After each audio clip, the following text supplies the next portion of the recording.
জঘন্য, দ্বিতীয়টা চরম জঘন্য। দ্বিতীয়টা হলো পশ্চিম দিকে থুতু ফেলা, এটা নিষেধ। এটা কি নিষেধ? পশ্চিম দিকে না, দুঃখিত, কেবলার দিকে। কোন দিকে? তো আমাদের যেহেতু কেবলা হলো পশ্চিম দিকে, সেজন্য আমরা পশ্চিম দিকে বললে ঠিক আছে। এক কথায় কেবলার দিকে থুতু ফেলানো এটা নিষেধ।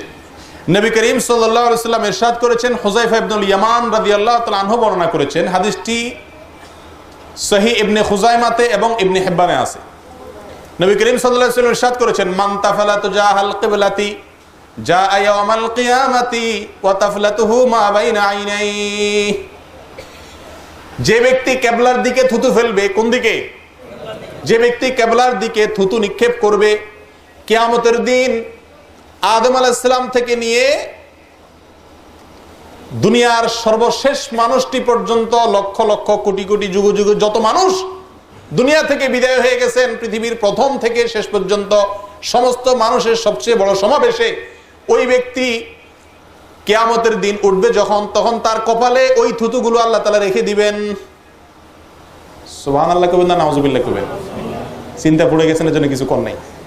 নাউযুবিল্লাহি মিন যালিক, আযানাল্লাহু মিন যালিক। ও ভাই, যারা কেবলার দিকে থুতু ফেলে কিয়ামতের দিন নবী করিম সাল্লাল্লাহু আলাইহি ওয়াসাল্লাম বলতেছেন, সে উঠবে যখন, কিয়ামতে যখন হাজির হবে, সবার সামনে দেখবে সবাই যে এই ব্যক্তির কপালে থুতু, সে যত থুতু দুনিয়াতে ফেলছে ওই তার থুতুগুলা তার কপালে আল্লাহ তাআলা ফিটিং করে দিবেন, অটোমেটিক ভাবে শাইলেও সরাইতে পারবে না। সবাই দেখবে, দেখে চিনবে এই লোক হলো সেই অপরাধী, মার্কা মারা দাগী আসামি। এই আসামির যে দাগ তার কপালে, এই আসামির দাগ দেখে মানুষ বুঝবে এই লোক দুনিয়াতে কেবলার দিকে কি করত? থুতু নিক্ষেপ করত। এবার আপনারা বলেন, কজন মানুষ এই জিনিসটা জানতেন অথবা আমল করতেন? থুতু তো ডেইলি ফালান, নাকি ফালান না? দিনের বিরুদ্ধে 10 বার 20 বার থুতু ফালান লাগে কি লাগে না?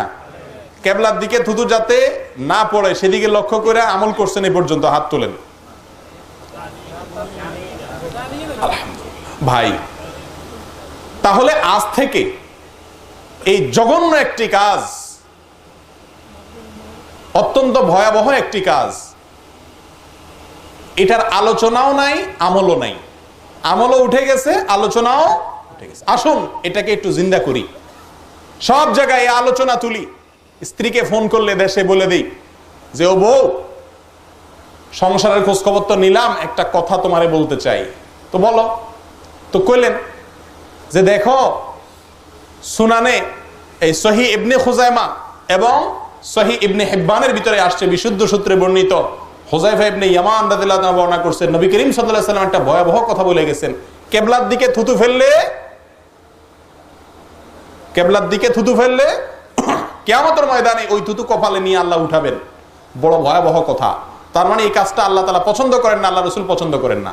দেখো ও জুলাইখার মা, সারাদিনে তো বহুত থুতু তুমি ফেলো, আমিও ফেলি, আজ থেকে একটু লক্ষ্য করি যাতে এটা না হয়।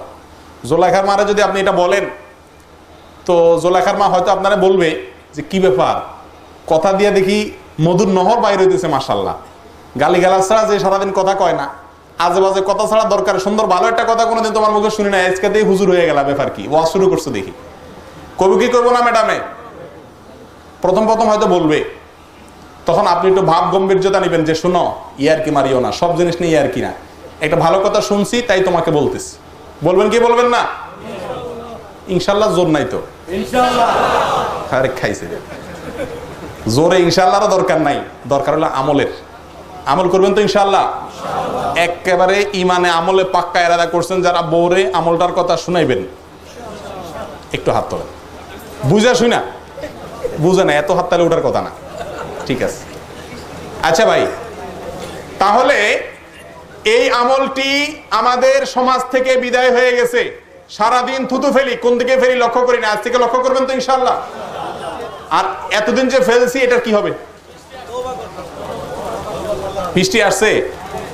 লা ইলাহা ইল্লা আনতা সুবহানাকা ইন্নী কুনতু মিনাজ জালিমিন। আল্লাহুম্মা হাওয়ালাইনা ওয়ালা আলাইনা, আল্লাহুম্মা হাওয়ালাইনা ওয়ালা আলাইনা। জি ভাই, বলছিলাম নবী করিম সাল্লাল্লাহু আলাইহি সাল্লামের বিলুপ্ত হওয়া ওনার নির্দেশনা এর মধ্যে থেকে একটা নির্দেশনা যেটা বিলুপ্ত হয়ে গেছে, সেটা হলো কেবলার দিকে থুতু না ফেলা, এটার উপরে আমল আমরা আলেম জালেম সাধারণ অসাধারণ কোনো মানুষই করার অভ্যাস নাই, ধারণা নাই, জানিই না। আজ থেকে চেষ্টা করব ইনশাআল্লাহ যাতে থুতু আমার অন্তত কেবলার দিকে না পড়ে। ওয়া থু করে মারা দিলাম, কোন দিকে পড়লাম খবর নাই, এটা যেন না হয়। মনে থাকবো তো ইনশাআল্লাহ? কেউ যদি ফেলে তাকে স্মরণ করে দিবেন, আর নিজে ফেলবেন না। ইতিপূর্বে যে করছেন সেটার জন্য কি হবে? আল্লাহর কাছে তওবা করতে হবে, লজ্জিত হয়ে শর্মিন্দা হয়ে আল্লাহর কাছে ক্ষমা চাইতে হবে। আল্লাহ জানতাম না, ভুল হয়ে গেছে। জানতেন না দেখে কি ওইগুলা মাফ নাকি? কি বলেন? যারা আগে না যায় না ফেলাইছেন তাদেরটা কি মাফ? কি বলেন আপনারা, কি একমত সবাই? মাফ না? বেটা তো জানতো না, তো না জানলে মাফ না? এক লোক জাইনা ফেলতো, আরেকজন না জানা ফেলতো, কার সাজা বেশি? জাইনা ফেলার না সাজা বেশি? আপনারা কইছি যে বেটা জাইনাও পশ্চিম দিকে থুতু ফেলছে, হে বেটা একটা অন্যায় করছে।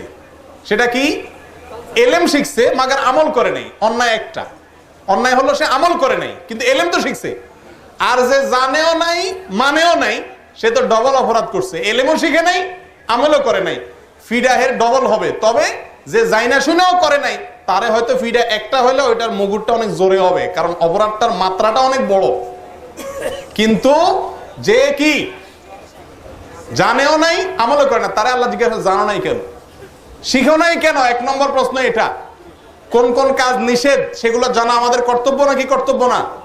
আল্লাহ সুবহানাহু ওয়া তাআলা আমাদেরকে আমলের তৌফিক দান করেন। থুতু ফেলানোর সবচেয়ে উত্তম পদ্ধতি হলো বাম পাশে নিচের দিকে। কোন পাশে? কোন দিকে? বাম পাশে নিচের দিকে থুতু ফেলতে হয়। এটা হলো সবচেয়ে উত্তম পদ্ধতি। হাদিসে থুতু ফেলানোর এই পদ্ধতির প্রতি ইঙ্গিত করা হয়েছে, বিশেষ করে কেউ দুঃস্বপ্ন দেখলে সে বাম পাশে থুতু ফেলবে। এটা হলো একটা বিষয়।